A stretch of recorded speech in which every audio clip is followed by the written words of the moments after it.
High everyone, welcome to my mini blog Shilpa's আকাঙ্ক্ষা।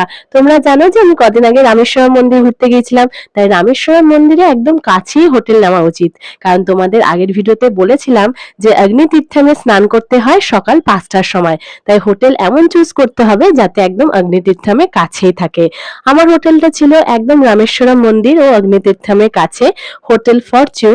এবং এই হোটেল ফরচুন হোটেলটা রামেশ্বরম মন্দির থেকে just 1 kilometre.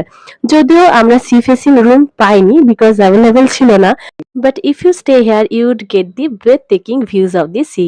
Pure vegetarian restaurant আছে এখানে এবং ভ্যারাইটি অফ ডিশেস আছে।